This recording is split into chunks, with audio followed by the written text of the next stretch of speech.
Hello, my name is Joe Buckner. My partner is Corey Avery, and I'm doing hacking, and he is doing crackers for computers.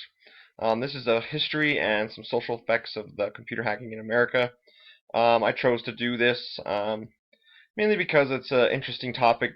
I've worked with computers my whole life. I've actually attempted to do computer hacking in a fun way, um, but there's a lot of fear that goes around with computer hacking, especially with the election. It was a big topic, for domestic and um, other countries hacking us. What is hacking? According to the National Confederates of State Legislations, hacking is breaking into computer systems frequently with the intentions to alter or modify existing settings. As Corey will go into later, um, crackers is when there's malicious in nature. These break-ins may cause damage, disrupt computer systems or networks. People with malevolent intent are referred to as crackers. So he'll go over a little bit more of that, where I'm kind of just going over some history, kind of the origin of computer hacking. So here we have some of the histories of some of the hacking. Don Draper, aka Captain Crunch, in 1971, he was a computer hobbyist, and he discovered a toy whistle in a children's cereal box that reproduced a 2600 hertz tone to open up phone lines and make free long distance calls. He was arrested many times for telephone hacking, telephone tampering throughout the years, and kind of was one of the first hackers. A lot of hacking goes along with juveniles.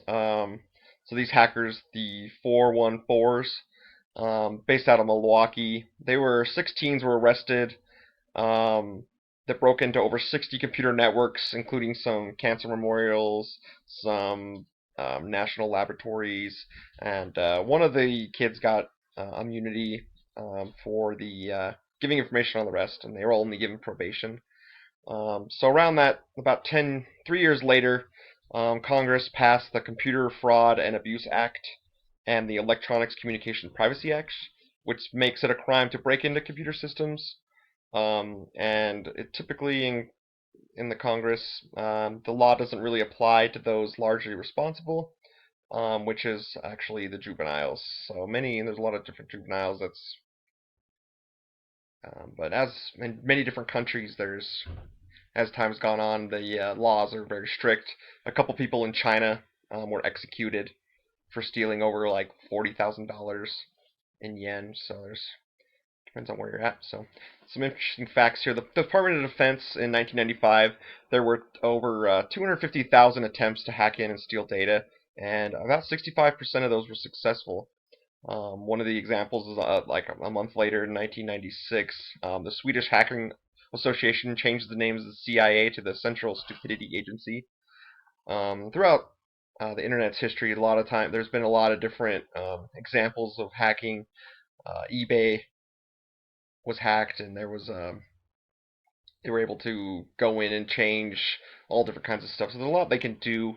So each year, there's billions of dollars lost. So my second impact of this is when the I Love You virus in May of 2000 um, came out. There was over $10 billion worldwide in lost data, trying to recover stuff, just changing everything back to what it is. So each year there's billions of dollars lost in damages worldwide.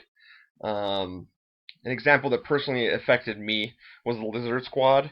In 2014, I've got the Xbox One, and they hacked in and caused the system to crash.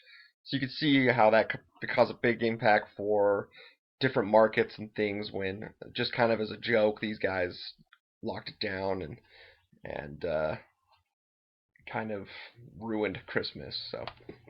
So my quiz question is, what did Captain Crunch use to make free long distance calls in the 1970s?